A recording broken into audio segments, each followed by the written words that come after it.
Hi. Oh, you talk back. That's a good audience. Welcome to Grace for our second of our summer, what was supposed to be outdoors, but will be lovely indoors concert series here celebrating America 250. Before we get started, let me give you a couple of little housekeeping things. Restrooms are in the back. If you need, we got everything going as fast as it can go. There's one compressor down. So if you need water, go to the back and ask. There's cold water in the fridge. Don't be afraid to, walk back and ask for that so it can help keep you a little cool, because we got everything going the best we can. And if we go too fast with the fans, we lose the music. Not a good thing. So we'll see what we do. In a minute, I'm going to invite you to stand because we're going to play the national anthem. For those who don't know, this has been played quite a bit, and I've been at several concerts. If you're able to stand, you do. You face the flag, and you put your right hand over your heart. And then you sing boldly. Apparently, that's not taught too much anymore, so now you know. That's proper flag etiquette. And there's a fanfare to get you started and give you a chance to stand up. And I'll turn around and I'll get you started where you're supposed to sing. Thanks for being here. Have a great time.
job.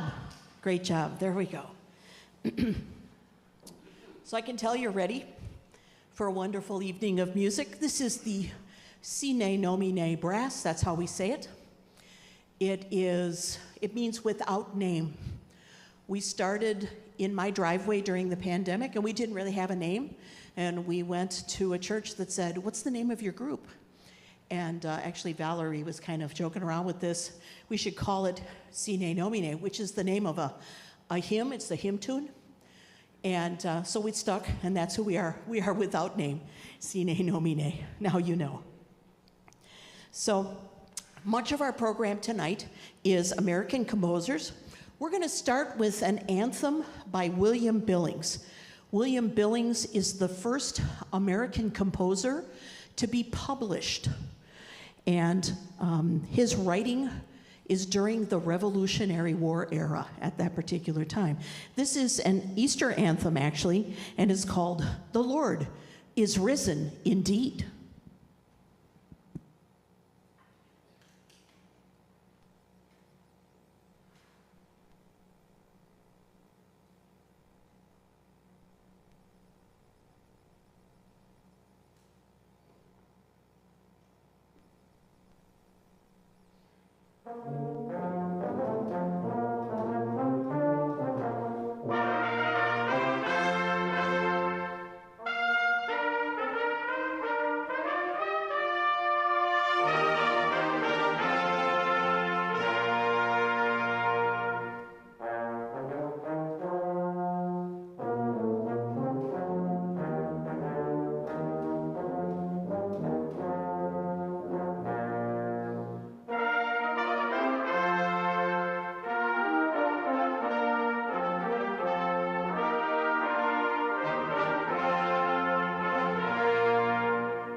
You'll notice we move around a little bit from piece to piece.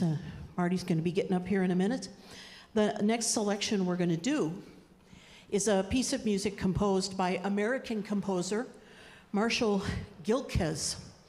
He's a Grammy Award nominated artist, and he's currently the Associate Professor of Jazz Trombone at the Eastman School of Music. This is where you go, ooh. Could you do that for me? Ooh, you're good. So we're going to feature Marty Kufal on flugelhorn for this next piece.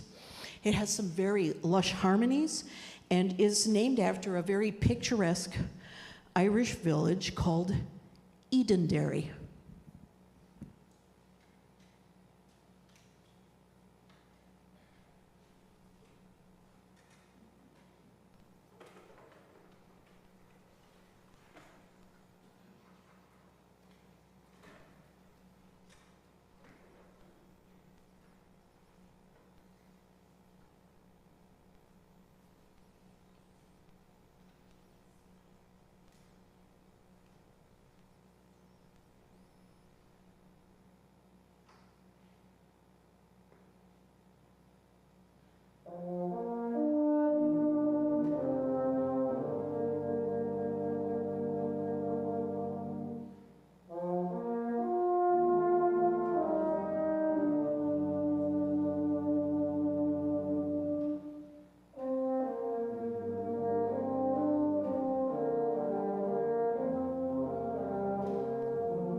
If you're not familiar with the instruments that are up here, we will go around later and explain what some of them are. There's a lot of trumpets up here.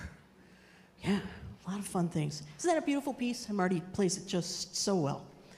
Well, on to another American composer. John Cheatham was born in Taos, New Mexico. He's a longtime professor of composition and music theory at the University of Missouri. We're going to play one of his most well-known pieces. It has a musical term title that means joke. Trust me when I say it's no joke to play this well. It's a tough piece.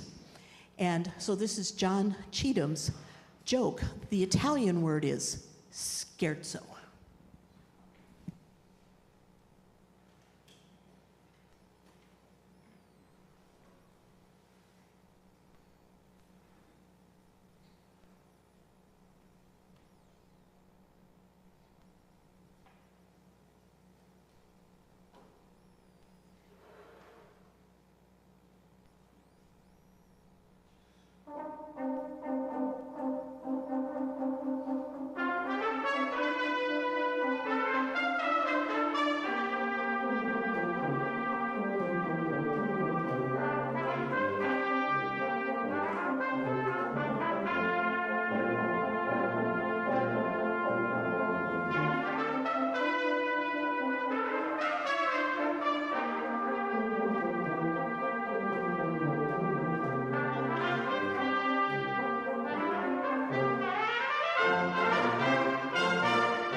Our next piece requires some movement, so bear with us. Ready? Break.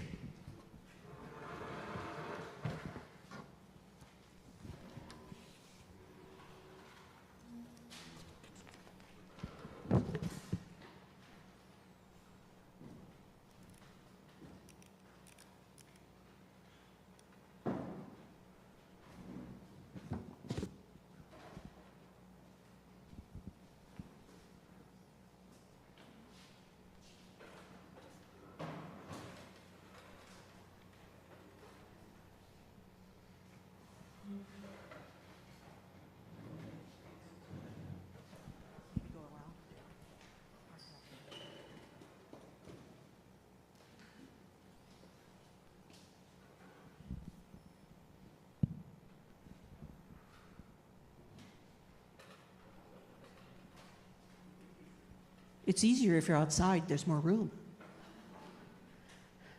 But it's not boring, is it? So we have moved about the country for you to we're going to play for a piece that uses two choirs. They don't sing. That's just what we call them. So we have two different groups, and so they sometimes answer one another antiphonally, and then sometimes they're together. This particular selection is by Giovanni Gabrieli. Well, in America, you could have an Italian name like that. He is not an American composer. He is actually Italian, and he is known for being a composer at the San Marco in Venice in a space that has a 7-second reverb. So the music had to be able to wash over itself and still sound good. So here's your first, well, maybe it's your second quiz tonight. Have any of you seen The Sound of Music? Yeah, you know, just about everybody. So you know, do, a dear, a fee. We're not doing that. But when Maria is teaching the children to sing, she is teaching them something called solfege. And solfege is that do, re, mi thing. And so that's how this next piece got its name. It's called Canzone Sol La, So Fa Mi. And we thought you'd like to hear this, so Mark's going to give me a note here.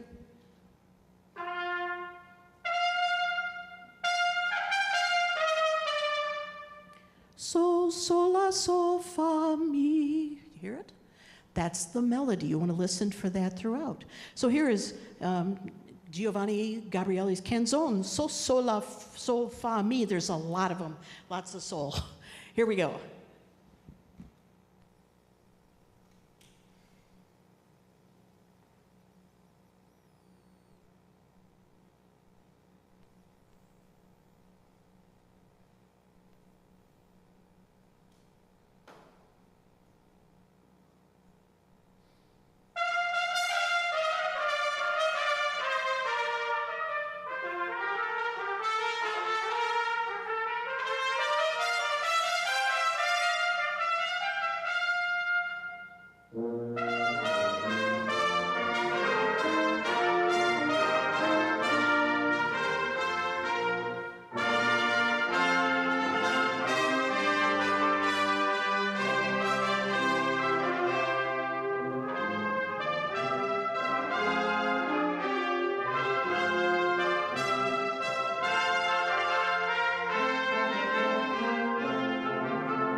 I can't even imagine, I'll get out of the way. We did a traffic cop up here. I can't even imagine what they would have done with a 7-second reverb with that. And they didn't have conductors. That wasn't invented yet. It's about another 100 years. And then the French people get conductors, and the first conductors, one of the first one, this is true, I'm not making these things up. The very first conductor to die while conducting is a man named Jean-Baptiste Lully. And French wrote a lot of music called Music for the King's Bedchamber because Louis XIV couldn't sleep. And so in the middle of the night, he would wake the musicians up and they had to come and play for him. How'd you like that gig? And when you kept the group together, Lully had, it looked like a bedpost. They have these in museums in Europe, I've seen them. And he would pound it on the ground. Bam, bam. That's how you kept the group together. I am not making this up. Got a little excited, bashed his foot, gangrene, died from conducting. Good reason not to have the pole to kind of pound on your foot for doing this. I think they're back. Oh, yes. Oh, yeah. Oh, we're going to have fun with this one. We have fun with all of them, to be honest. Good things. So, our regular configuration here. Our next piece is a fugue.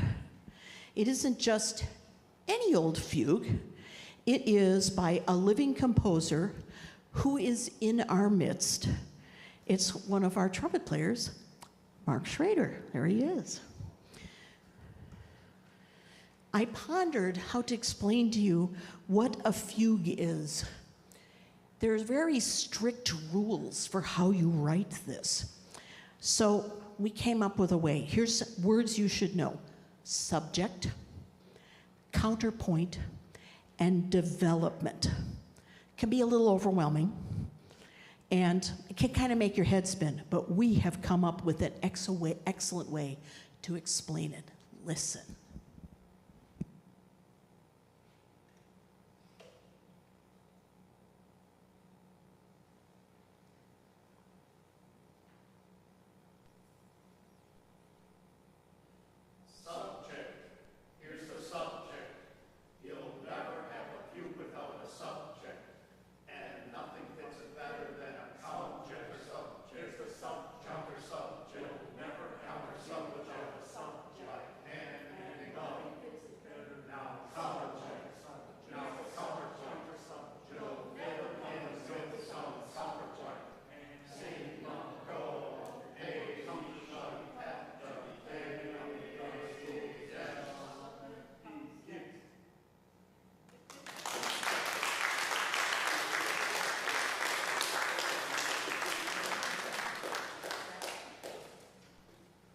Guess it helps if you turn it on.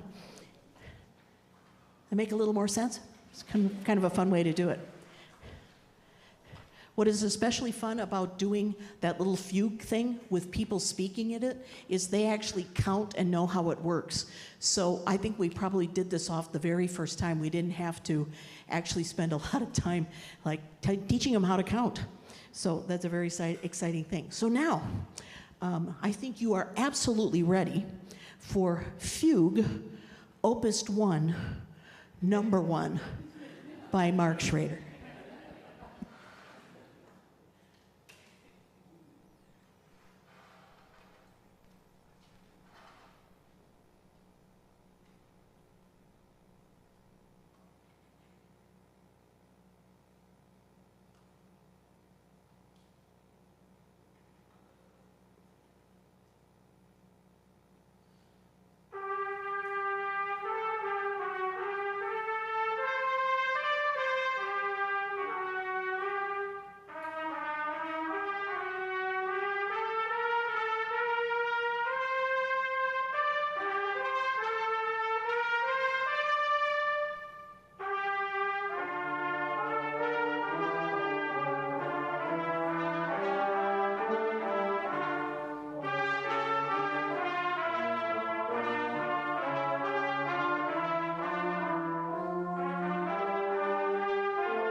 And now the burning question is, what will you compose next? That's it. You wrote this in college? In high school. It was 2 or 3 weeks ago. High school. Really extraordinary. Very nice. Fugue, Mark Schrader. Give him a hand.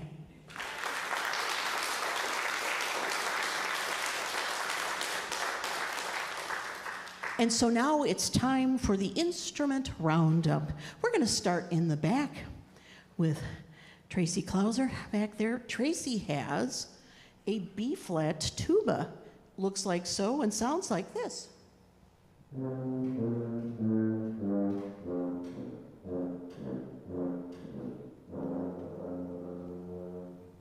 There you go. Next to Tracy is Al Flater. He has an E-flat tuba. It sounds like this.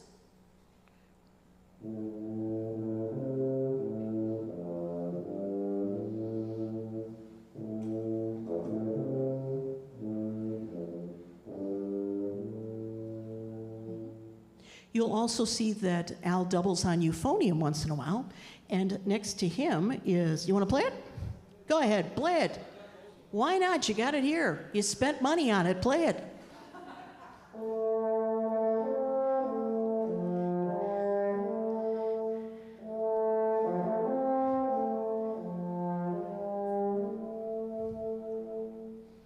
And next to him is my brother, Rick Backus. He also plays euphonium. Sounds like so.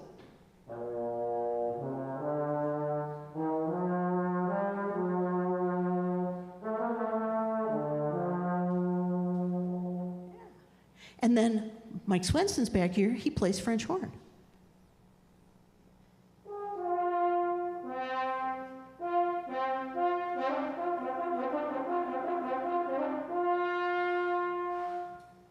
This is where the foxes run through. Nice. Here is John Rosenberg, and he's going to start on his E-flat. This is tenor horn, sometimes known as E-flat alto, but tenor horn. Go for it.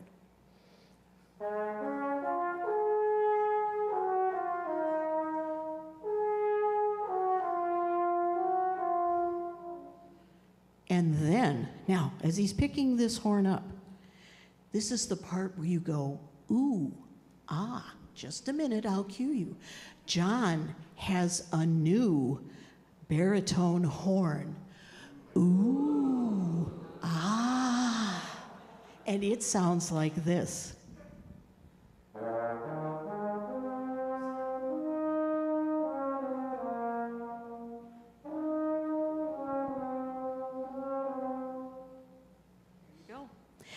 You've met Marty Kufal. He's playing flugelhorn. Looks like so. Go ahead, Marty. Play a little note there.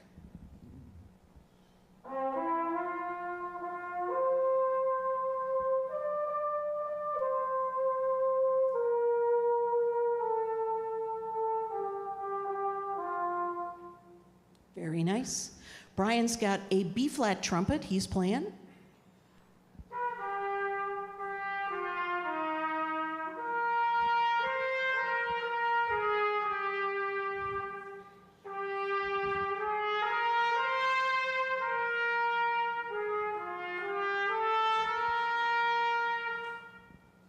There you go.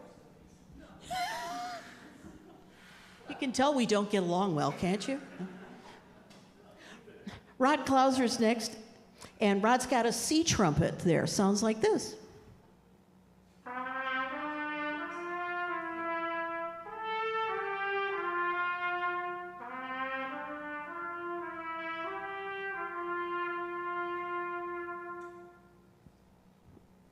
I think, not yet.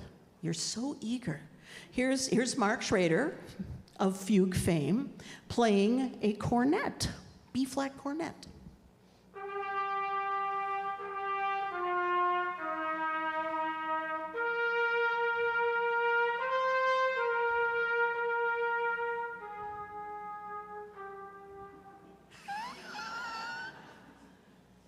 And then, here's Tom Bauer. He has got, hold that up because nobody's going to believe it. That little instrument is not a toy. That is called a piccolo trumpet, and it sounds like this.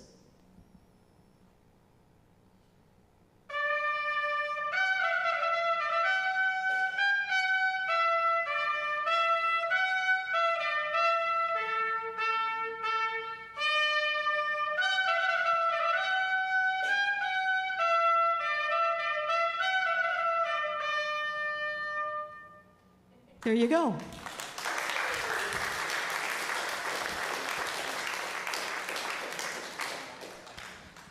Why do you have to have so many trumpets or other instruments? This is my Father's voice ringing in my ears. You can only play one at a time. And I finally found a way to explain to him, Dad, it's like socket sets. You use a different size for a different job. That's why you have so many trumpets. Or flugelhorns, or many other things that we get a chance to play. All right, now that you've met the brass family here, we have an absolutely gorgeous arrangement of the hymn, Abide With Me. It's composed by a man named Robert Redhead, who's not an American, he's English. We won't hold that against him 250 years, you know what I'm saying. And it features John Rosenberg, and he's playing his E-flat alto/tenor horn on this one.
I certainly hope you've enjoyed our concert this evening.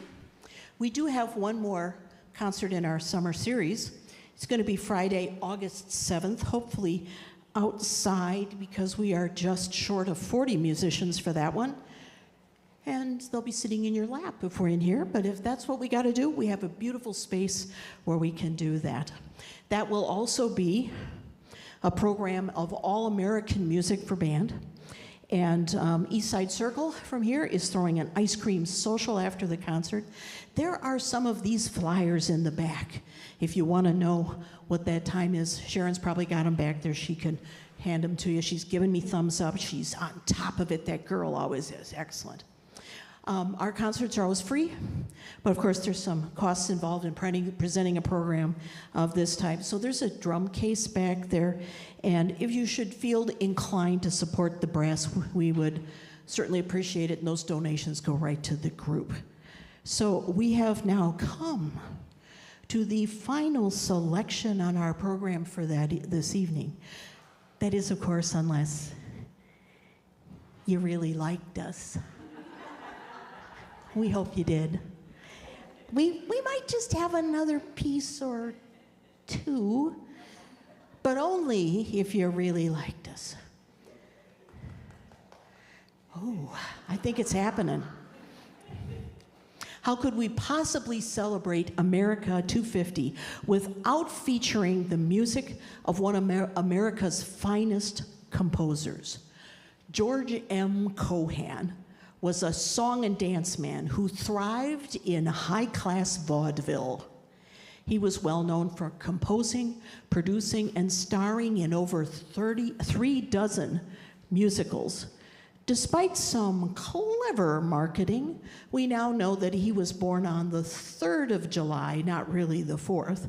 But I think you will recognize many of the compositions in our medley, which include Give My Regards to Broadway, You're a Grand Old Flag, 45 Minutes from Broadway, Mary is a Grand Old Name, featuring my brother Rick Backus back there on euphonium, and closing up with Yankee Doodle Dandy.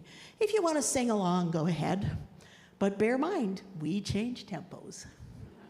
Have some fun. George M. Cohan medley.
if you insist.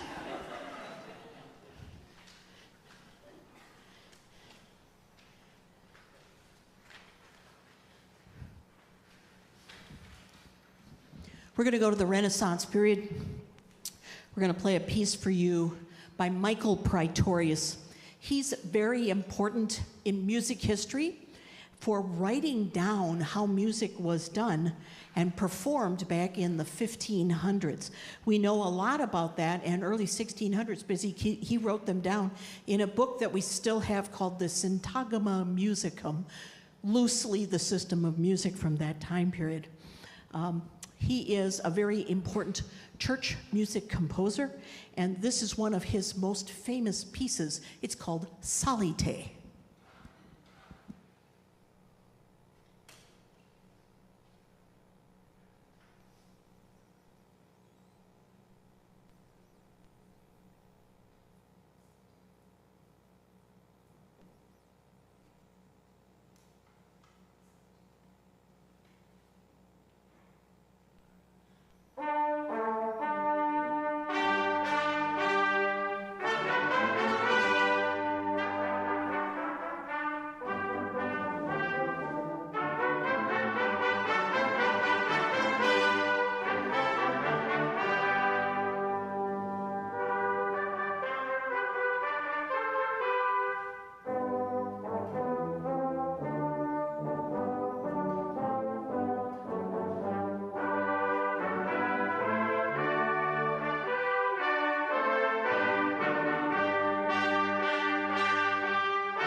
Thanks again for coming this evening. We've really enjoyed presenting this program for you. Isn't this a great bunch? Just give them a cheer.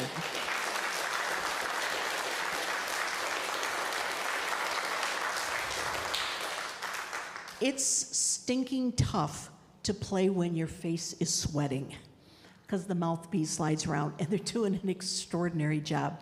So thanks, guys. Really nice, really nice. Our last piece tonight is also early music. A lot of music that was composed over 500 years ago, we don't really know who composed it. It's anonymous.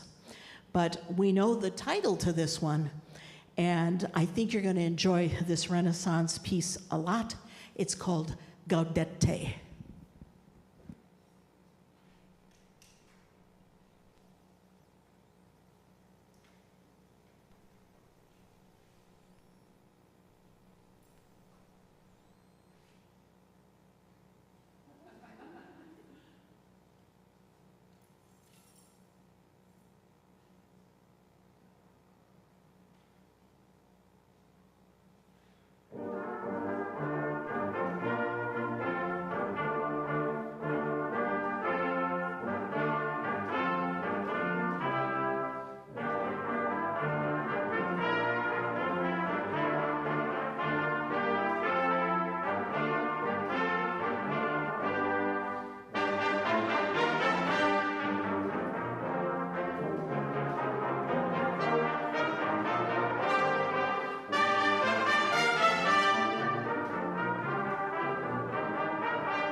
Hi, I'm Pat, and I own 28 trumpets. My name is Pat Backus. I'm the person who finagled this group together during the pandemic. We started in my driveway, and there were, I think, 7 of us at the time. Because, of course, if you are an instrumentalist and you don't play, the muscles around your mouth are called your embouchure. And so if you're not playing, and nobody was at the time, I said, show up in my driveway, I got chairs, bring a stand, we'll social distance, and we'll just read some stuff. And here we are, we're still playing. Your second question, ma'am? Yes. Is there any way I could hear this music again? Who do I call? Oh, let me tell you, I believe it's live stream, and I think it's going to be on the web page. Jesse, is that true? We're going to have that up there yet tonight? Yeah, type in Grace Waukesha on YouTube. It should come up. There you go. And you should know this because your husband, Al, well, this is Valerie Flater. Al will probably do some of the technology. Does anyone else have questions while I'm answering them? At least musical. Can't help you with anything else. Thank you oh, you got a question, Carolyn? How many of these wonderful musicians are members of Grace? I think 4. Mark is here, Al is here, Brian is here, and me. Yeah, so we have, what's your home church? New Life in Kenosha. Okay. These are a pair. Rod and Tracy are at Living Word on the south side there. Marty's at St. John Lannon. John, is at Christ the Lord in Brookfield. Mike back there is St. John Wauwatosa. My brother Rick is at Trinity across town. Al's here. Did I get everybody? I got everybody. Any other questions? Tammy.